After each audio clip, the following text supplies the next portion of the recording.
to Uprising, David and Robert. Okay. Thank you. Thanks so much for joining us. Well, first, the president described this deal, and Boehner have both described this deal that they're hoping to vote on today as a compromise.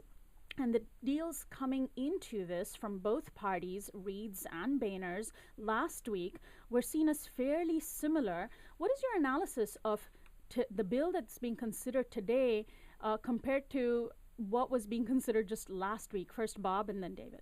Well, you used the word compromise, but it's a sellout, totally. And this time you don't have to go to some lefty analyst like myself. The editorial in today's New York Times really lays it out very clearly. It said all that happened was that they, avoided this default.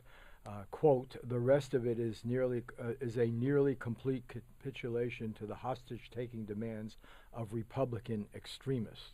That's the New York Times, that's and they're right, of course. It's incredible at a time when the last 6 months, first 2 quarters, the economy was in effect in recession, did not keep up with population growth. Manufacturing report this morning as we go to air shot the stock market down despite this deal because there is no job creation to speak of. Most of the jobs being created are abroad. Corporate profits are fine. They're sitting on $2 trillion, but they're not creating jobs, and we have this massive unemployment. We have 50 million people who have almost lost their houses, already lost their houses. I mean, it's an absolute disaster. And what you want to do there, I don't care. I certainly think you can increase the tax on the rich, but really what you should do is spend, spend, spend. And you don't have to be a wild-eyed Keynesian to know that. You got a hole right opposite City Hall in Los Angeles. I don't care if you fill it up and empty it and fill it up and empty it. You create some construction jobs. We don't have any. And so anyone who's ever studied economics, I don't care about your ideological persuasion. If you got the least bit of honesty, you don't cut now, and you certainly don't cut money that would be going to state and municipalities, at a time when you're trying to create jobs and when they've got layoffs. What they should have done absolutely is make the states whole, just like they made the banks whole. You don't even hear a word about that. Bail out the states. Yeah, bail out the states. My goodness, save firemen and teachers, and those are people who spend their money. They don't, tuck it away somewhere. It's got a high multiplier effect. So the whole thing got off track. Obama really betrayed not just progressives. He betrayed common sense. He didn't, he panicked.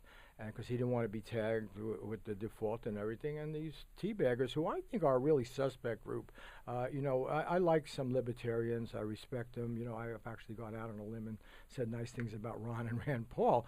But for goodness sake, they've forgotten, the real populism. Take on Wall Street, the people who created this mess, and instead they're basically carrying water for the big corporations. David? Yeah, I mean, if you want to call this a compromise, maybe it was a compromise between John Boehner and Mitch McConnell. But I don't see it as a compromise between anything that the Democrats were, at least liberal Democrats were proposing. The Progressive Congress budget, the Progressive Caucus put forward, I think, had 85% tax revenues and 15% on the spending side, mostly from defense. The Senate budget that they actually put together and put forward recently had 50% taxes and 50% spending. What we have now here is 0% taxes and 100% from the spending side. The one thing, and I fear we're going to agree a lot in this discussion between myself and Robert, but the one thing I would disagree on is that this represents any sort of capitulation for the president. The president, for many, many months, if not years, has said that he believes the deficit is a problem, that he has said that we need to get our fiscal house in order. He has used the confidence fairy, this idea that if you somehow reduce the deficit, that this will provide confidence to the business community to invest in America. He wanted a bigger deal than this. The only reason that he's upset is that this deal doesn't go far enough. He wanted a $4 trillion deal. This deal is anywhere between 2.1 and 2.4 trillion. Well, let's listen to President Obama's description of the deal yesterday in the press conference that he gave. This is how he explained some of the details.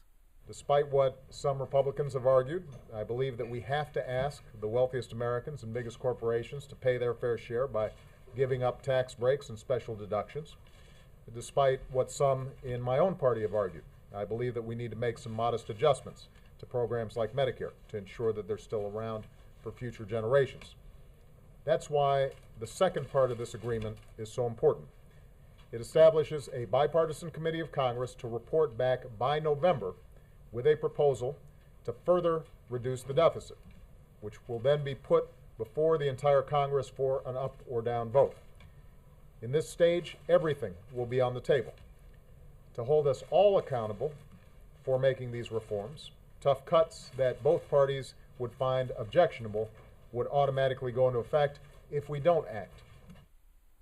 And that's President Obama describing the deal yesterday. Well, let's talk about President Obama and cuts to social services. Jane Hampshire, firedoglake.com, David, your colleague, has written, and we had interviewed her on our program, about how it was really the president all along who has really pushed cuts in social services, and that to lay the blame at the feet of the Republicans for cuts in social services is sort of not as accurate as we could be, particularly as progressives. It's probably not telling the full story. In this deal, there's the big story is this super Congress, this commission, this joint committee of 6 Democrats, 6 Republicans, that will then get to report recommendations, which could include entitlement cuts to Social Security, Medicare, Medicaid, out, and it goes through a fast-track process. So there will be no filibuster, no amending this recommendation, and it will get a guaranteed vote in the House and Senate. So it's basically overstepping the possibility for filibuster in the Senate, which is the House that Democrats control. In the House, it is a majoritarian body anyway. So really, this is about getting past the Senate. There are some things, as you said, that hold harmless in the automatic cuts. If this super Congress falls apart, there are ways to, it says that whether it's Medicaid or veterans benefits or programs for the poor, that they would be exempted from these automatic trigger cuts. However, the super Congress would not be exempt. I mean, they could put down any kind of cuts to Medicare, Medicaid, and all these things. And certainly in the initial stages of this process, in the grand bargain that the president wanted clearly to put together with John Boehner, he put forward ideas like raising the Medicare eligibility age, like Medicaid. And he keeps talking about needing to strengthen these programs, and that these programs, some of them do need cuts. Bob Scheer, should progressives be shocked at President Obama's position on cutting spending? I mean, if the Republicans had simply offered to increase the debt ceiling and deal with deficit spending later, which they did do early on, why didn't President Obama take that deal? Well, it wasn't really a deal. First of all, they were only going to do it temporarily, and he would be stuck with it in the election and so forth. But, I don't know. Let's cut to the chase here. Obama is a great salesman for Wall Street. Whatever hopes we had for this man or so forth, we knew it. I mean, people could read my book, The Great American Stick-Up, which documents it, I think, all too accurately. This guy turned to the same scoundrels in the Clinton administration who created this mess in cooperation with Republicans like Phil Gramm. The record is unbelievably clear.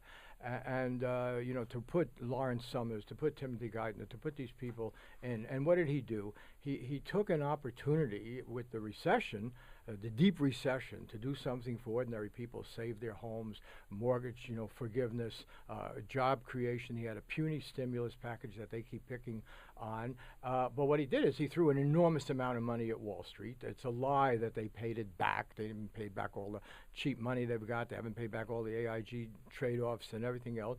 But he shot his wad. And now everybody's saying, well, you put us into this great debt. You ran up the deficit enormously. Deficit has gone up. There was no debt problem other than because of the meltdown. The deficit went up 50% because of the meltdown. Okay, this was not the normal fluctuation of American capitalism or any of the endemic problems of jobs going overseas or climate control or anything. This was a direct result of a Bill Clinton engineered deregulation that led to a housing meltdown, period, okay? The irony, as you point out, is at the end of the day, and Dave is absolutely correct, the really vicious thing in this compromise is that there are these triggers. And you're going to have this so-called bipartisan committee that's going to have 6 Republicans who are not going to give an inch. and they were going to take it out of programs that had nothing to do with this deficit, this debt. Nothing. Yes, Medicare has some problems. They are health control problems. If we had passed single payer, if we'd done the Enlightened thing, but there was nothing in the Obama health care plan to keep down health care costs. Nothing. And so, yes, we have to figure out how to do that. Social Security, as everyone should know by now, has been lending the government money rather than taking it. And in fact, part of our debt is something we owe to Social Security. And the auditor's report on Social Security, which is a very conservative document, in fact, the Secretary of Treasury signed off on it, says that it's fully funded for a quarter of a century. Well, how many corporations can claim they're going to be fully funded for a quarter of a century? They can pay 100%. 100%, baby boomer, no baby boomer. And even after that, they can guarantee 75% for another 50 years, another half century. Obviously, if you just increase the Social Security payments of people making over $106,000 a year, they wouldn't even notice the increase. Right now, they pay no additional Social Security over that amount. They wouldn't even notice it, and the thing would be solvent. So why Obama even put that in play, allowed that to be? My view, and we can have a long discussion about that. We don't have time. I think he is the product of the meritocracy. I think he no longer has anything in his gut, just like Bill Clinton. You can come from an ordinary background. Bill Clinton came from a very poor background. You can have had life experience as a child. Then you go through this tracking, this training, this education, and it leads you to forget where you've come from. And so you end up supporting policies that incredibly hurt the people that you grew up with. If you want to look, let me just throw one statistic at you. The direct result of this meltdown was a reversal of all of the economic social gains of the last 40 years. We have had, enormous increase in Hispanic, loss of Hispanic wealth by, I forget the figures now, it's like 60% drop in wealth. We're not talking about income now. We're talking about what you pass on to your, the Pew Research Center. Among African Americans, I forget the numbers, 53% or something. You've wiped out the gains that Martin Luther King was begging for with his March on Poverty.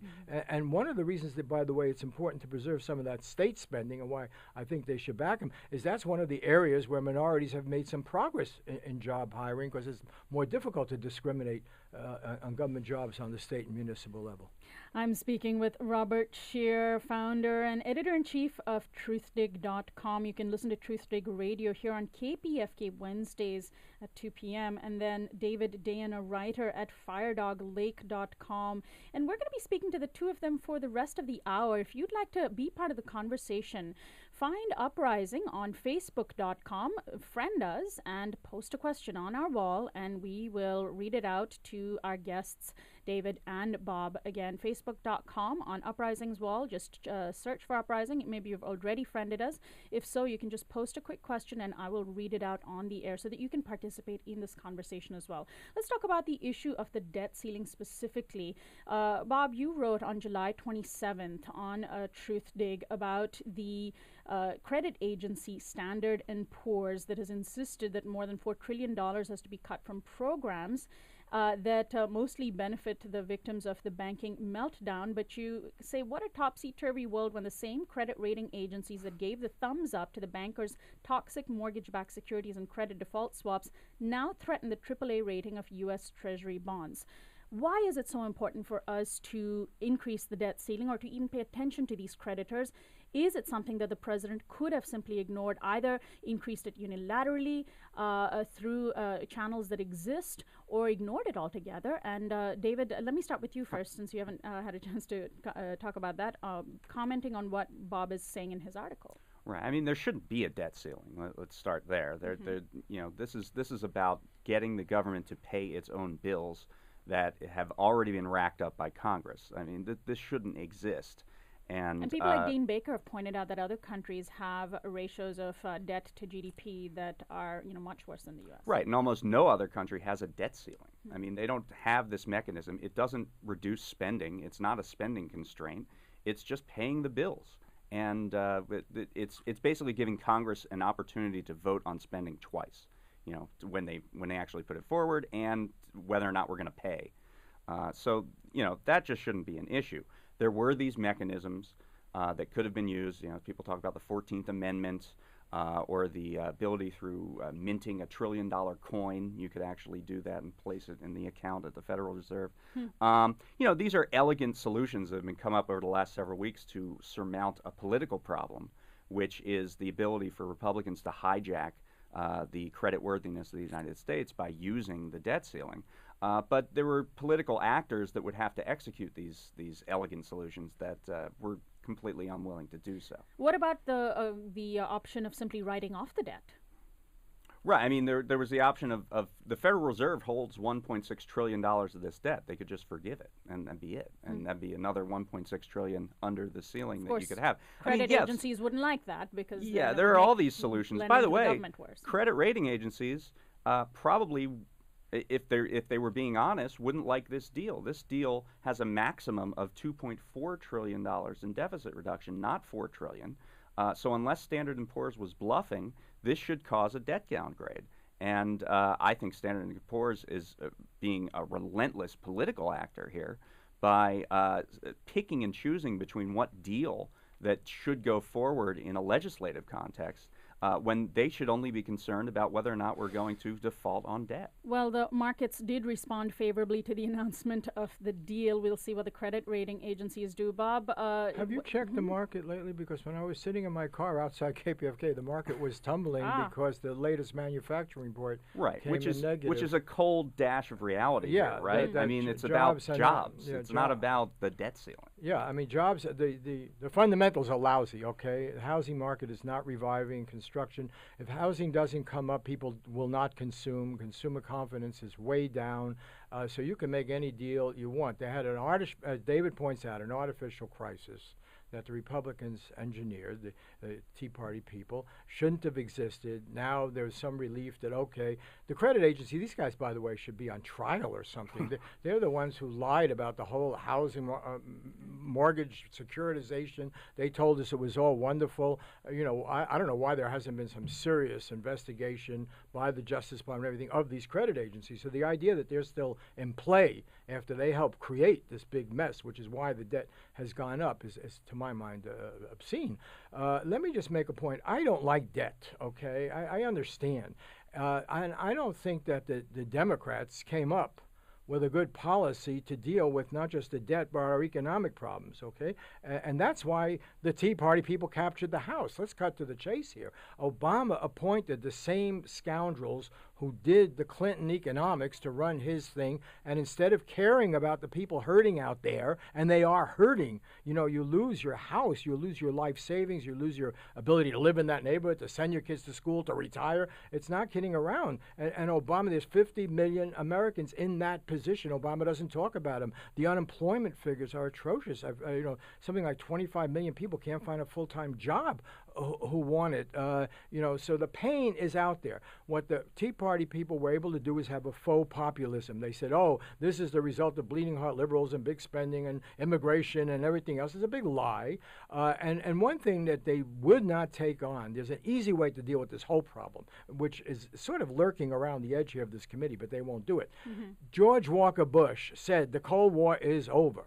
He said this in his last State of the Union address. He said, right now we are moving to cut defense spending by 1/3. My Secretary of Defense has ordered the cuts. His Secretary of Defense was Dick Cheney. Okay? This was not radical stuff. The Cold War is over. We don't have a sophisticated military opponent. There's no reason to build all, aside from the fact that we have 2 unnecessary wars. We certainly don't need the expensive hardware. If you want to worry about balancing, getting rid of the debt, you can make the same cuts that George Walker Bush was recommending, and you don't have a problem. Well, what about, and David, what about the trigger that would result in 50% cuts from the Pentagon? This was done to appease Democrats, and it's certainly drastic, and it's something progressives you would think would be happy about. Was this enough? Yeah, I wouldn't say it's drastic. The Bowles-Simpson Commission, the deficit commission that was put together, recommended $800 billion in cuts to the Pentagon in its report. There are immediate cuts to the Pentagon in that initial $917 billion that gets triggered right away. There are initial cuts of $350 billion or so. So it's in line. I think that there's certainly tons of fat to be cut at the Pentagon. Needless to say, there are these 2, if not 3, if not 4, if not 5 wars going on right now. So, what's interesting is that this is supposed to be put in to appease Democrats, but I think it's more of a constraint, particularly for the White House, to put them on a deal. In a press conference about a week and a half ago, the president was asked about the Bowles-Simpson Deficit Commission, and he said, of all the things that they put together, the one thing I would object to is that they cut too much on the defense side. So I think that Obama is going to find this as a constraint on him and push Democrats to support whatever deal comes out of the Super Congress Committee. Can I just say something Bob about Scheer? the numbers here? Because it sounds impressive you're going to make these cuts, okay? We spend more than the entire world combined on this thing called Absolutely. defense. We are at Cold War in constant dollars, high point of Cold War when we had the Soviet Union, okay? They are talking about making these cuts over, what, a decade or something. What George Walker Bush was talking about was you could right away cut and this is, now you have these 2 wars that they keeping off the books and everything, but the fact is we're talking generally about $1 trillion a year, okay, when you put in all the elements, not just the specific Defense Department budget, all the national security, all of this, all of that. It's $1 trillion a year, okay? You cut that by 1/3, you're talking real money every year. Not over 10 years or something. That's not in play. But what I'm afraid of is this committee is going to cut programs for the poor and the vulnerable and spare a good chunk of the defense budget. That's going to be what's in play. Why? Because you have 6 hawkish Republicans who are going to refuse to cut defense by really very much. Don't forget what Dwight David Eisenhower said when in that famous comment about the military-industrial complex. They have their tentacles in every congressional district, okay? That didn't go away. And the sad thing is there are even jobs dependent upon it.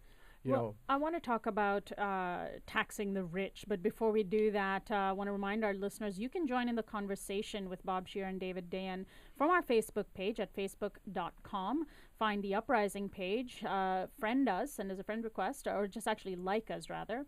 You can just like us right away and then post a question on our wall. And for the over 3,000 people that already like the Uprising Facebook page, you can just post a question right away, and we'll read it out on the show live so that you can participate in the conversation. What part of this bill, if any, includes revenues from taxes to the wealthy? None of it. None of it. It does keep in play the expiration of the Bush tax cuts, which could happen at the end of 2012. There is nothing in this bill that extends those in any way. So that's sort of this outside the deal, sort of another forcing mechanism, another trigger. And in fact, the president said he would veto any extension of the Bush tax cuts for the wealthy if there weren't taxes included in the Super Congress, Deficit Joint Committee deal. Whether or not he can do that, first of all, he can't just veto the ones on the wealthy. It's a full, the Bush tax cuts are a full rate, and we don't have a line item veto. So, whether or not that can happen or not is unclear.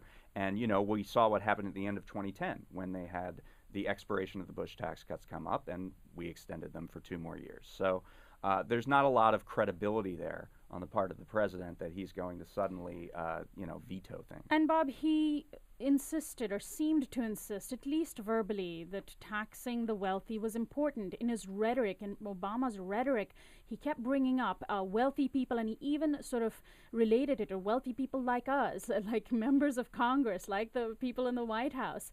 And yet, when it came down to it, nobody said that that's the line we draw, that unless you raise taxes on the wealthy or end the tax cuts of the Bush administration, we're not going to go forward. Well, he doesn't take any line seriously, except, again, what the markets want. Don't forget what happened here this weekend. There was an excellent article.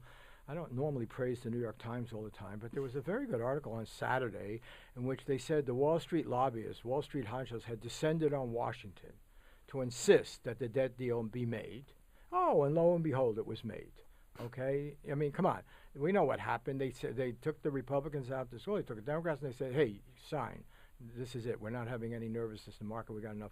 trouble. And this is the only real line that Obama has respected. He can have all kinds of rhetoric and what have you. But let me tell you one tax break that the hedge funds, okay, that we sitting here pay a higher rate than these gone-offs at the hedge funds, okay? Now, he appointed Lawrence Summers to be his main economic advisor. Lawrence Summers, in the year he was advising candidate Obama, was working for D.E. Shaw, one of the big hedge funds, and getting $4 million. Lawrence Summers was getting $4 million. You look at the whole list of the people in the Obama administration. You got former partners of Goldman Sachs running the Commodity Futures Trading Commission. You got the same cast of characters you had under George W. Bush and you had under Bill Clinton. And they call the shots. And one of the big lies in American politics, we used to teach this. I used to TA in economics at Berkeley when I started all this a half century ago, I think. You know, we'd say, oh, there isn't enough money at the top. You know, if you tax it all, it won't matter. Well, that's no longer true. The top 2% in this country have 40% of the wealth, or 40% of the income. And if you want to do some kind of serious damage to the debt, you got to go after them. There isn't enough left for anybody else to pay it. They don't have it. And these people don't just spend their money. They put it away somewhere. And then let me finally mention one thing which we have sort of dropped here, which is what these corporations are doing. The whole Republican fantasy is if we free up money by cutting taxes on the corporations and so forth, they will invest. Well, they're sitting on $2 trillion. And David mentioned before that the Fed could take care of this by spending, what was the figure, $1.6 trillion. Well, the Fed didn't think anything about it by buying $2.3 trillion of toxic mortgage-based securities to bail out the banks. Why couldn't the Fed do that right now? Taking his figure, David's figure of the 1.6, and just do it right now. They did it for the banks. Why can't they do it for the rest of the country? Well, I want to talk about the Republicans and what they've been up to after our break. I want to remind our listeners, my guests are Robert Scheer and David Dayen. Robert is founder and editor-in-chief of TruthDig.com. You can hear TruthDig Radio Wednesdays here at KPFK at 2 p.m. David Dayen, a writer at FireDogLake.com. This is Uprising. When we come back, part 2 of our interview.